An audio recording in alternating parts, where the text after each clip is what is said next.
네, 오늘 말씀의 제목은 문 지방을 넘어온 물.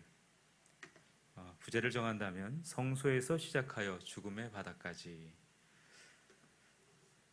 에스겔의 중요한 내용은 이스라엘의 심판에 관한 기록이고, 또 그는 환상을 통해서 하나님께서 이스라엘 공동체를 다시 회복시키는 것을 보게 됩니다. 우리가 알고 있는 이스라엘은 현재 한 나라로 존재하지만 지금의 이스라엘은 구원받은 거룩한 주의 백성입니다. 영적인 이스라엘이라고도 하죠. 그러므로 우리는 구약을 읽으며 신약을 우리는 살아가고 있습니다. 우리가 이 에스겔서 40장부터 46장을 보시면 마당을 재고, 문을 또 재고, 골방과 부엌까지 다 재고, 또 이것을 본 뒤에 에스겔을 다시 성전 문 앞으로 데리고 나옵니다. 그런데 이번에는 다른 것을 보게 됩니다. 47장 1절에 보니까 그가 나를 데리고 성전 문에 이르시니 성전의 앞면이 동쪽을 향하였는데 그 문지방 밑에서 물이 나와 동쪽으로 흐르다가 성전 오른쪽 제단 남쪽으로 흘러내리더라. 물이 나온다. 여러분, 성전 안에는 샘물이 없습니다. 그런데 물이 어디서 나왔을까요? 솔로몬은 성전에서 쓸 물을 담으려고 놋바다라고 명칭하는 것을 따로 만들어야 됐다라고 열왕기상 7장 23절에는 말씀하고 있습니다. 그런데 지금 문지방 밑에서 물이 나온다라는 것입니다. 문지방이 어떤 곳일까요?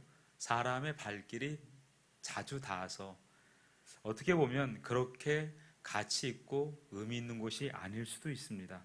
그런 곳에서 성전에 어떻게 보면 가장 하찮고 가장 야트막하게 있는 곳에서 어떻게 물이 나왔을까? 우리는 한번 돌이켜 생각해 볼 만합니다.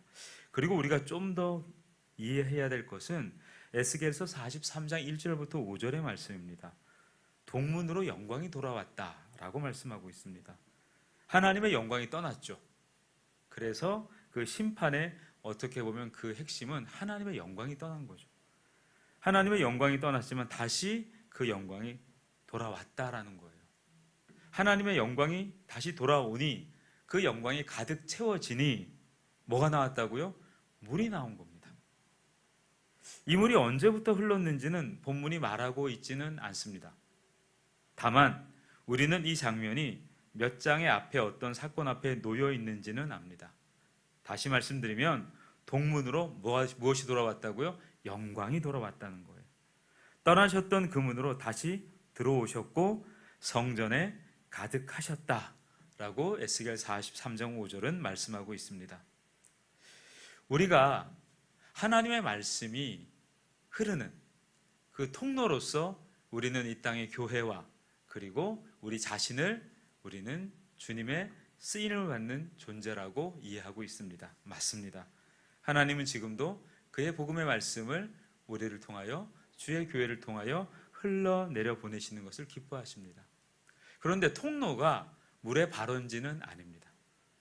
도대체 그러면 이 물이 왜 흘러나왔느냐? 그것은 바로 앞전에 말씀드렸던 하나님의 영광이 돌아왔다라는 거예요. 에스겔서의 마지막, 우리가 어제 말씀을 들었을 때의 마지막 결론이 뭐였습니까? 여호와 삼마였습니다. 여호와께서 거기에 계셨다. 신약에 이르면 마태복음 1장 21절부터 23절의 말씀이죠. 임마누엘. 그러니까 하나님의 임재가 있는 곳에 말씀이 나오기 시작하는 거예요. 그러면 그 말씀의 발언은 어디서부터일까요? 당연히 하나님으로부터 나오게 돼 있는 거죠.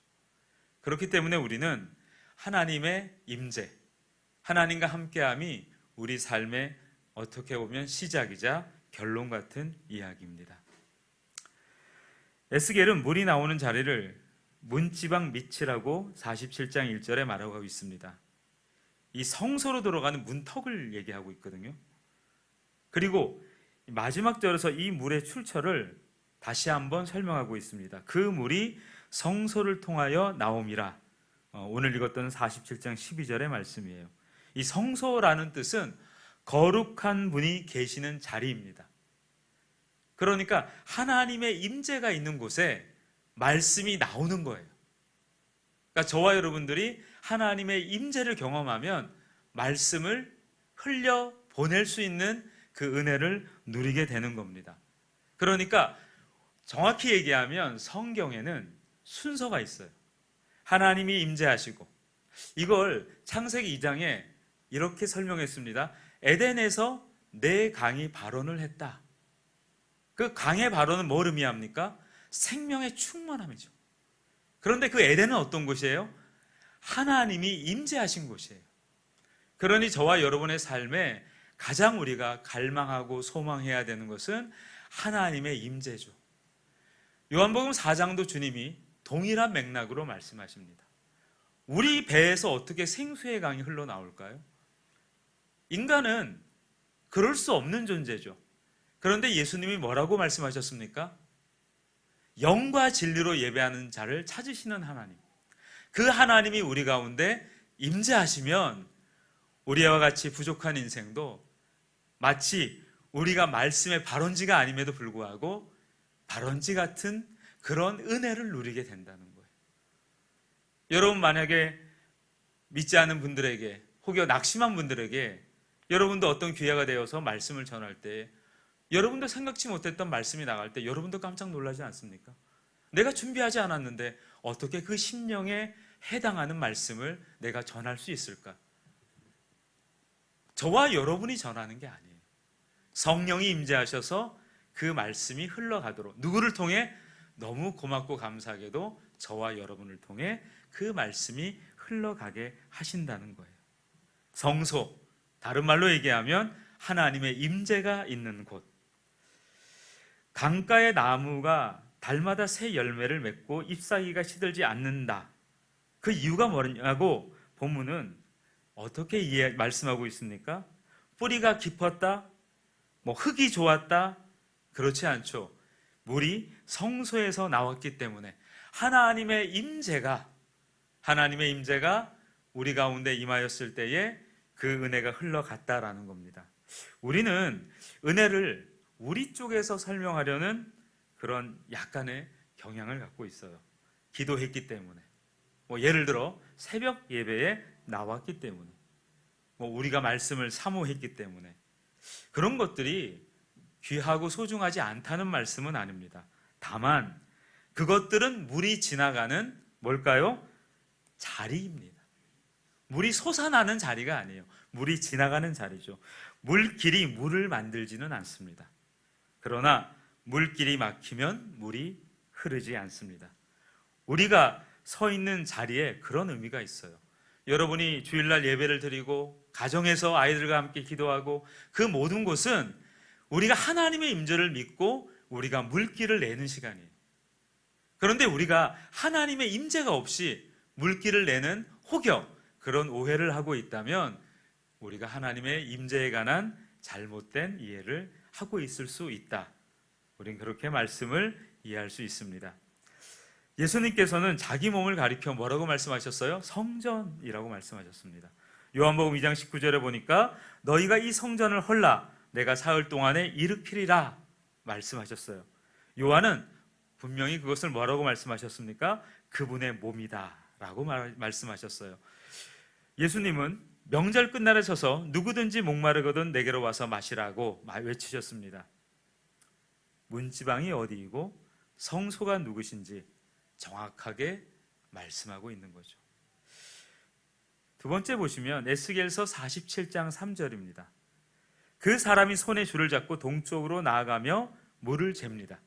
천척을 재고 건너게 하니 물이 발목에 오릅니다. 천척은 오늘날 단위로 환산하면 525m 정도이고 4천척까지 얘기한다면 한 2km 정도가 될 것입니다. 길이를 말씀드리는 것이 아니라 여기엔 어떤 의미가 담겨 있냐면 5절에 이런 말씀이 있습니다. 다시 천척을 측량하시니 물이 내가 건너지 못할 강이 된지라 그 물이 가득하여 헤엄칠 만한 물이요 사람이 능히 건너지 못할 강이더라. 여기에 보면 어떻게 강에 합류하는 시내가 없어요. 여러분 물이 불어나려면 물이 합류해야 돼요. 그래야 천척을 지나서 발목, 복숭아뼈까지의 발목에 해당하고 그리고 다시 천척이 지나갔을 때에 우리는 무릎까지가 다다르겠죠. 그리고 다시 천척이 지나갔을 때에 이제 허리까지 닿고 다시 천척을 가야 어떻게 될까요?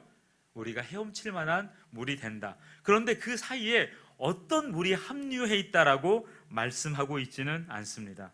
무엇을 의미하고 있을까요? 물이 불어나는 이유가 외부의 요인이 아니다라는 것. 그리고 에스겔은 한 것이 있습니까? 아무것도 한 것이 없습니다. 그는 인도를 받고 건너가게 하시니 건너갔다라고 3절과 4절에 말씀하고 있습니다. 깊이가 달라진 것은 에스겔이 더 깊이 들어가겠다고 마음먹기 때문이 아니에요. 발원지에서 물이 시작된 곳에서 멀어질수록 물이 스스로 깊어졌습니다. 오늘 여러분들에게 전하고 싶은 것은 이것입니다. 은혜의 깊이는 우리가 만들어내는 것이 아닙니다. 오늘 혹시 발목까지밖에 오지 않았다라고 생각하시면은 낙심하지 마시고, 이제 강은 아직 초입이잖아요. 더 걷게 하실 거예요. 더 들어가시면 돼요. 여러분이 만든 강이 아니에요. 하나님의 임재가 만들어낸 강이에요. 여러분이 해야 될 것은 그것을 믿고 그렇게 한 걸음 두 걸음 인도받으시면 되는 거예요. 그러면 여러분, 복숭아뼈를 적셨던 그 물이 여러분의 무릎을 적실 것이며, 무릎을 적셨던 그 물이 여러분의 허리를 적실 것이며, 그리고 더 이상 여러분들이 통제하려는 모든 인간의 방법을 내려놓고 성령의 이끄심을 받는 참된 진리 안에 자유를 누리게 되실 줄 믿습니다. 그래야만 여러분이 나중에 자랑을 안 해요. 내가 수영을 잘했기 때문에, 내가 발목까지는 힘들었는데 무릎 지나가니 뭐 그때부터는 담대함이 생겼다. 이런 식의 여러분이 서사적 간증을 하지 않고, 우리의 입술은 오직 하나님의 영광을 노래하며, 우리의 마음은 무엇보다 낮아져서 정말 한없이 부족한 우리를 쓰시는 하나님 앞에 우리는 감사드리는 그런 복된 인생이 되지 않을까 싶습니다.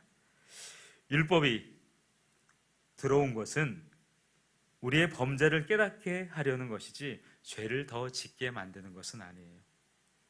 그러나 분명한 것은 저와 여러분들이 연약함을 깨달을수록 그 은혜가 더 풍성해진다는 거죠.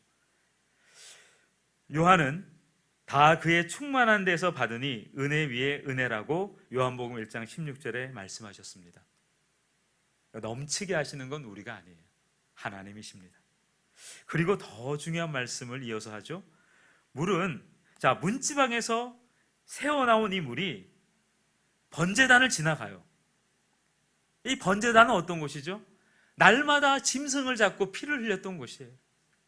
저와 여러분들이 하나님의 임재를 경험하고 그의 말씀에 임함을, 그리고 그의 말씀이 우리 가운데 역사하시기 시작하면 그 말씀은 반드시 번제단을 거쳐서 이제 죽음의 바다까지 다다른 것처럼 예수 그리스도를 통하여, 그의 피의 공로를 통하여 저와 여러분의 실력이 아닌 하나님의 권능으로, 그리스도의 십자가와 그의 부활의 영광으로 반드시 살리고, 그리고 여러분들을 살려낼 것임을 믿습니다. 여러분, 이 물은 성벽 밑을 통과해 성 밖으로 나갑니다. 그리고 아라바 강야로 내려가 바다에 이릅니다. 그 바다의 이름이 사해, 죽음의 바다입니다. 에스겔서 47장 9절에는 이 강이 이르는 각처의 모든 것이 살 것이며, 사해는 고대 사람들에게도 죽음의 대명사였습니다. 물고기가 살지 않습니다. 새도 앉지 않아요. 그리고 염도가 30% 이상이기 때문에 무거워서 바람에 잘 밀리지도 않는 바다입니다. 성경이 이 물을 굳이 거기까지 흘려보내는 이유가 뭘까요? 대살아남이 필요한 자리가 바로 죽음의 바다이기 때문입니다. 그리고 그 바닷가에 서 있는 사람들을 보십시오. 죽음의 바다 인근에 서 있는 사람들, 엔게디에서부터 에네글라인까지, 그 사람들이 어떻게 살아가게 됩니까? 그물을 치는 어부들이 그들의 일상을 살아가게 됩니다. 무엇을 말씀하고 있을까요? 저와 여러분들은 예배당 안에서 머무는 인생을 사는 게 아니에요. 일주일에 168시간 가운데 여러분의 대부분의 시간은 교회가 아닌 일상의 자리에서 여러분은 살아갑니다. 그곳에서 하나님이 반드시 역사하신다는 거예요. 문지방에서 흘러나온 그 물, 그 말씀이 여러분의 삶의 자리 곳곳에 스며들어서 죽음의 바다 같은 여러분의 삶의 토대를, 터전을 생명의 바다로 변화시키신다. 그리고 물이 도달한 곳은 평범한 어부들, 다른 말로 무엇을 의미할까요? 여러분, 이스라엘 공동체는 이스라엘 사람들만 살지 않았어요. 많은 나그네들이 거쳐 지나갔습니다. 저와 여러분들은 어떤 사람이 되어야 될까요? 나그네를 환대하는 사람이 되시기를 축복합니다. 저와 여러분 때문에 믿지 않는 영혼들이 구원을 받고, 또 이 땅의 결핍과 곤란과 어려움 가운데 있는 모든 사람들이 쉴 만한 둔덕이 바로 여러분 안에 계신 그리스도요, 여러분으로부터 흘러가는 말씀이 그렇게 되기를 축복합니다. 나그네들에게까지 기업이 주어집니다. 저와 여러분 그런 삶이 되기를 축복합니다. 물이 흐른 결과는 울타리를 높이는 게 아니에요. 울타리를 넓히는 겁니다. 저와 여러분들이 복된 그리스도인이 되었다는 것은 교회의 문턱을 높이는 게 아니라 교회의 울타리를 넓히는 거예요. 누구든지 들어와서 이 말씀에 젖어 살아나라는 것이죠. 어쩌면 우리도 한때에는 사해였습니다. 허물로 죽은 우리를 그리스도와 함께 살리셨다라고 에베소서는 말씀하고 있습니다. 2장 5절에 우리가 살아난 것은 우리가 조금 더 거룩하고 훌륭하고, 다른 말로 얘기하면 염도가 좀 덜 했기 때문에 살아났다라는 게 아니죠. 우리도 완전히 죽음받아 사해 같은 인생이었습니다. 그런데 거기까지 뭐가 왔어요? 생명의 말씀이 닿아서 우리를 살게 하신 거죠. 요한이 마지막에 본 것도 뭘까요? 같은 강이었습니다. 계시록 22장 1절에 보니까 하나님과 어린 양의 보좌로부터 나오는 수정같이 맑은 생명수의 강이 달마다 열매를 맺고 그 잎사귀들은 만국을 치료하기 위하여 있는 나무. 에스겔이 본 그 물은 이제 재림의 소망까지 흘러가게 될 줄 믿습니다. 자, 에스겔의 강가에 나무를 보며 에스겔은 놀랐을 거예요. 잎사귀가 시들지 않고 열매가 끊이지 않는 나무, 그 나무에게 어떤 비결이 있었던 게 아닙니다. 여러분, 물이 하나님의 임재를 통하여, 그 성소를 통하여 나왔다면 저와 여러분들이 앉아있는 그 어떤 자리라도 하나님의 말씀은 역사하실 줄 믿습니다. 이제 남은 것은 그런 물길이 되십시오. 물은 우리에게서부터 시작되는 게 아니에요.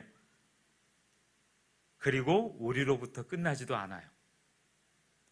혹시 이번 주에 사해처럼